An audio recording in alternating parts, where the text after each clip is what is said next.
Então, conforme prometido, a quarta e última parte sobre bens públicos no Código Civil. Então, falamos aí da grande polêmica da uso capião do artigo 102 do Código Civil, e falta falar só do artigo 103 para a gente fechar aí a classificação dos bens. Compartilhando aqui com vocês a apresentação. Então, artigo 102 já visto, artigo 103. O uso comum dos bens públicos pode ser gratuito ou retribuído, conforme for estabelecido legalmente pela entidade, a cuja administração pertencer.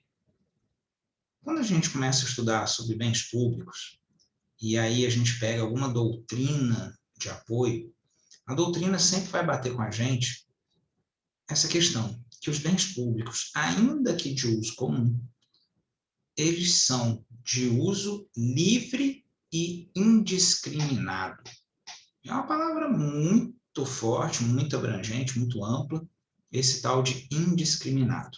Mas a gente pode pensar que, diferente do poder público, diferente da administração pública, diferente do Estado, o Estado não tem vontade própria. É o princípio da legalidade em sentido estrito, que está lá no caput do artigo 37 da Constituição. Então, o administrador público, o gestor da coisa pública, ele não faz o que ele quer, ele faz o que a lei lhe autoriza fazer. Diferente de nós, administrados, pessoas físicas, pessoas naturais, meros mortais paridos de uma mulher. Nós também somos regidos pelo princípio da legalidade, mas é o princípio da legalidade em sentido amplo. Como assim? Nós, jurisdicionados, administrados, cidadãos, pessoas comuns, filhos de Deus, nós podemos fazer tudo que a lei não proíba. É muito diferente a legalidade em sentido amplo da legalidade em sentido estrito. Nós, pessoas naturais, podemos andar, desde que não tenha uma lei que diga você não pode andar, ou você não pode andar aqui. Eu posso andar de bicicleta? Posso andar. Eu posso andar de bicicleta onde? Pelas ruas, pelas estradas, em qualquer lugar, desde que não haja uma lei falando aqui você não pode andar de bicicleta. E tem determinados locais que não vai ser permitido. Num jardim, dependendo aí, né? Um belo parque municipal, que tem todo um caminho pavimentado, ou de terra, ou de pedra para andar, e um lindo gramado com árvores e mais árvores, e ali está falando, não pise na grama. Pode ser que exista uma lei municipal que cuide e regulamento daquele espaço público, que fala inclusive das atividades que podem e que não podem ser exploradas lá dentro, e que inclusive fale que aquele gramado não é destinado a piquenique, não é destinado a você ficar lendo um livro na sombra de uma árvore, não é destinado a você ficar, né? No último sábado aí teve Dia dos Namorados, não é destinado a você ficar aconchegado com a sua gata no gramado. Não. Tem um caminho que você pode andar, mas ali na grama você não pode pisar. Essa é a legalidade em sentido amplo. Eu posso fazer tudo que a lei não venha a proibir. Então, como exemplo aqui de bem público de uso comum, vamos pensar numa praça. O que eu, pessoa natural, posso fazer na praça? Eu posso fazer tudo que a lei não proíba. Então, eu posso ir para a praça, jogar baralhos, velhinho na praça jogando baralho. Pode? Pode, porque não tem nenhuma lei que vai proibir eles disso. Eu posso jogar dominó na praça? Posso.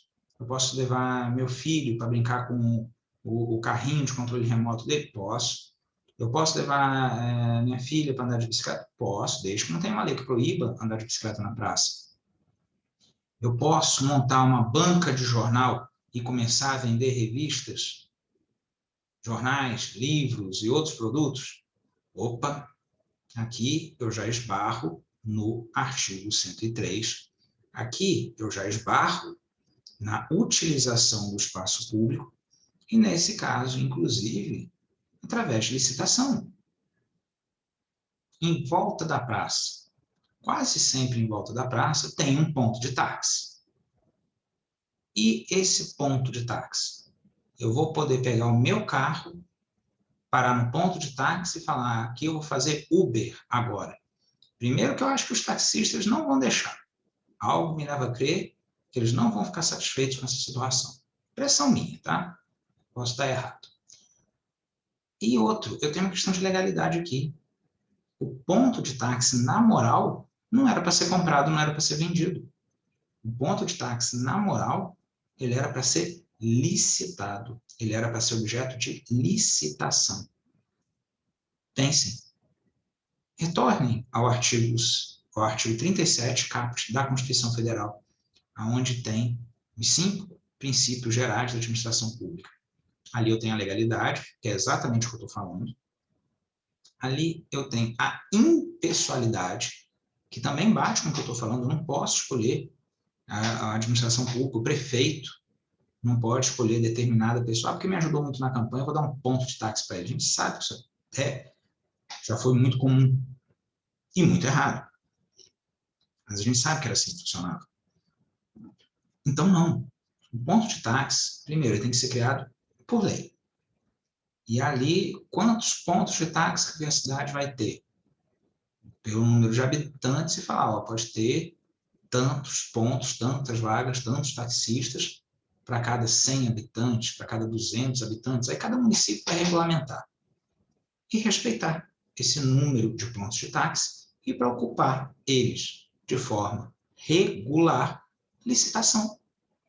Quem é que vai oferecer a melhor oferta para estar utilizando aquele espaço público? E ali você virou dono do ponto de táxi. Não. Na verdade, ali você recebeu uma concessão para estar explorando aquele ponto. Não é muito diferente do que funciona com as lotações. A lotação, o transporte público, ele é um direito de todos. Todos nós temos direito ao transporte público. E isso não quer dizer que todos nós vamos ter direito a esse transporte público de forma gratuita. Algumas pessoas, sim. E quando fala gratuito aqui, eu sempre fico ligeiramente incomodado porque a gente paga imposto demais, tributo demais, para falar que alguma coisa nesse país é gratuita. Mas, enfim, entendo quando o legislador fala em gratuito e remunerado ou retribuído. Os velhinhos que têm as carteirinhas para andar de ônibus, eles estão andando de forma gratuita. Já pagaram muito imposto, já pagaram muito passagem, já pagaram muito isso, muito aquilo, mas para aquela viagem em si, específica em si, não vão pagar. Os PCDs, pessoas com deficiência, também, dependendo aí do caso, também não vai pagar. Mas, para a grande coletividade, apesar do transporte público ser, sim, um direito, mas não quer dizer que ele vá vir de forma gratuita. Pode ser retribuído. E a própria exploração desse serviço, e para falar principalmente da exploração desse serviço, ela também vai ser retribuída. Vai haver uma licitação, para haver uma concessão do serviço público, para que determinada sociedade empresarial particular ela venha explorar esse serviço público, a prestar esse serviço público, mas não vai fazer isso de forma gratuita. Ela vai pagar algum valor na licitação, um bom valor na licitação, e vai explorar o serviço e recuperar o que ela investiu ao longo de alguns anos. E ter lucro com isso. E não é feio ter lucro. É a iniciativa privada que gera postos de emprego, que recolhe os tributos tão necessários aí para a gorda máquina estatal, e por aí vai. Então, aqui a gente pode pegar vários e vários e vários exemplos. A gente pode pegar um parque estadual, um lugar lindo, um lugar belíssimo. E na minha cidade natal, em Teresópolis, tem um parque municipal, Serra dos Órgãos. Então, no parque que tem piscinas naturais, que tem trilhas, que tem caminhada, que tem o véu da noiva, que tem o dedo de Deus, que tem a pedra do sino. Lugar belíssimo, belíssimo, belíssimo. Só que você não entra se não pagar. Ah, mas é um absurdo, é um bem público de uso comum, de acesso livre e indiscriminado. De acesso, não. De uso livre e indiscriminado, mas seguindo, ainda que seja a legalidade em sentido amplo. Poder fazer tudo que a lei não proíba. Lá no Parque Municipal, lá no Parque Serra dos Órgãos, eu pago para entrar. E lá dentro, o que eu posso fazer? Tudo que a lei não proíba. Posso correr? Posso. Tem lugar para jogar bola? Tem. Tem lugar para nadar? Nossa, não falta lugar para nadar. Agora, outras condutas não. Não posso chegar lá e vender comida e alimento. Já tem pessoas lá dentro que, inclusive, obtiveram esse espaço através de uma licitação e que exploram essa atividade da venda de alimentos e bebidas, ainda que não sejam bebidas alcoólicas. Então, é muito nesse sentido o artigo 103. Pode ser uma situação simples de você pagar o ingresso, pagar a entrada para entrar num parque municipal, num parque estadual, uma reserva ecológica que seja. Pode ser uma questão menor, como um alvará. Ah, eu não quero montar uma banca de jornal na cidade e ficar ali por longos e longos anos. Eu quero montar uma banquinha para estar divulgando o meu trabalho como artista, como músico, como compositor e vender o meu CD. Opa, se não tiver nenhuma lei que proíbe, mas eu vou ter que pegar um alvará e eu vou pagar por esse alvará para estar ali de forma precária, um dia que seja, algumas horas que seja, tocando a minha música, vendendo meu CD e por aí vai. Assim deveria ser. Ah, é um empreendimento imobiliário, é um modelo de carro que acabou de lançar e eu quero colocar um stand na praça para divulgar o loteamento, os lotes que eu estou vendendo, ou para que determinada empresa anuncie o seu produto, tudo bem. Ah, a praça é de uso comum, de uso comum do povo, eu não deixo de ser povo, eu vou colocar lá o meu stand e não vou pagar nada. Vai sim. Você vai ter que recolher o alvará, você vai ter que pagar pelaquela utilização do espaço público. E o artigo 103, ele é bem expresso nesse sentido. E, inclusive, essa retribuição, esse pagamento que você faz, dentre outras questões, mas principalmente, ele pode ser utilizado até para manutenção e para conservação do bem público. O exemplo que eu dei do ingresso no Parque Nacional, imagina-se que sim. Imagina-se que aquele ingresso que você paga, ele vai ser utilizado para conservação, para manutenção do parque, para o pagamento de funcionários, né? Toda a estrutura que envolve, e que não é pequena, e que não é barata, não é uma cobrança odiosa. E eu guardei propositalmente o maior caso, o maior exemplo para o final, que é o pedágio. Estou falando aqui de N situações, algumas mais simples, como a do alvará, outras mais complicadas, como a licitação para ponto de táxi. Não era para ser complicado, né? Está na lei. Mas tem muita resistência na prática. E guardei o grande exemplo do pedágio para a gente falar aí no final desse último bloco sobre bens públicos. Pedágio. O pedágio limita o meu direito de ir e vir. Talvez. Mas quem disse que a sua liberdade de ir e vir, ela é irrestrita? A liberdade de locomoção, ela existe. Ela está, inclusive, aí, ela tem amparo constitucional. Não à toa que quando eu entro na liberdade de ir e vir, e eu, de forma abusiva, de forma irregular, de forma ilícita, eu privo alguém de sua liberdade, não à toa o direito constitucional tem um remédio adequado, que é o habeas corpus. O habeas corpus é o remédio constitucional, é a ação cabível para que eu venha a combater alguém que foi privado de forma abusiva, injusta, ilícita da sua liberdade ou que esteja sob ameaça de sofrer essa coação em cima da sua liberdade de locomoção. Isso seria para o caso de uma prisão irregular, o não cabimento de uma preventiva da vida, enfim, N situações do direito penal que dependem de um habeas corpus.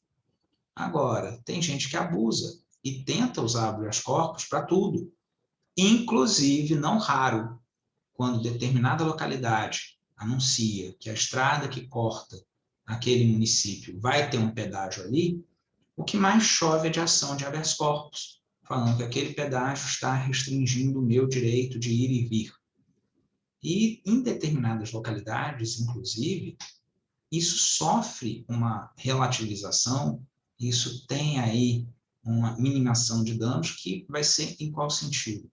Às vezes as pessoas daquela localidade não vão recolher o pedágio. Por quê?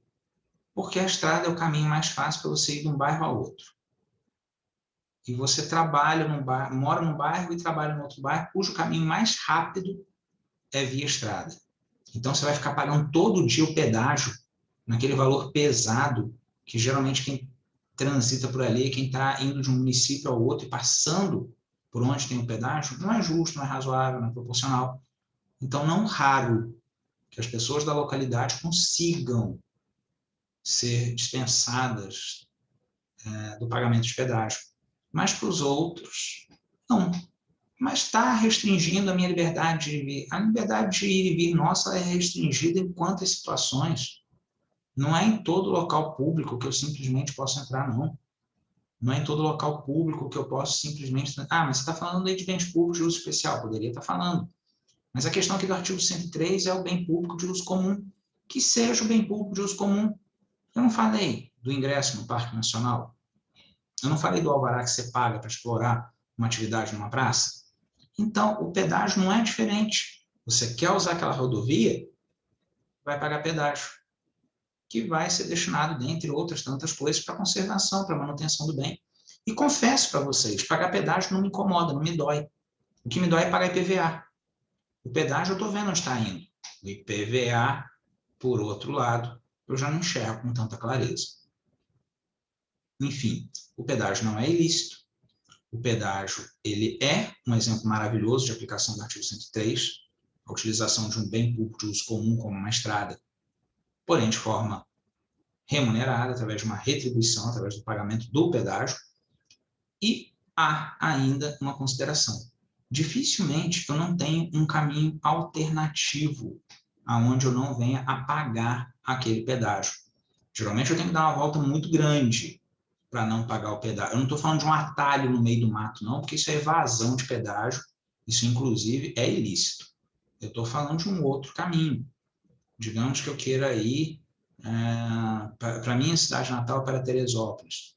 E em vez de eu fazer o caminho mais rápido aqui pelo 040, onde eu vou pagar no mínimo 3 pedágios, eu vou fazer um caminho alternativo, onde eu vou passar por outras cidades, por outros municípios, vou sair lá em Além Paraíba e de lá ao sul para Teresópolis. Nem sei se lá tem ou não tem pedágio, mas acredito que não. Então ainda se fala disso do pedágio. Quando se fala dessa liberdade, dessa restrição de ir e vir, ainda se fala que ainda assim haveriam caminhos alternativos, mais extensos, mais longos, mas não necessariamente restringindo a possibilidade de ir e vir ao dinheiro. Acaba sendo que eu vou gastar e acabo gastando bem mais, porque o trajeto é maior, desgasta mais o carro, desgasta mais o veículo. Mas quando vocês estiverem estudando direito constitucional e estudando a questão do pedágio, certamente vocês vão passar por esse detalhe que eu acabei de falar, desse outro caminho, dessa outra rota, sem configurar evasão de pedágio. Então, era o assunto que a gente tinha, eram os artigos que a gente tinha para ver. E qualquer dúvida, vocês podem me perguntar até aqui, pelo YouTube, e a gente troca um papo aí do artigo 98, do artigo 103, com relação aos bens públicos. Vou encerrar por aqui. Tudo de bom para todos, um grande abraço e fiquem com Deus.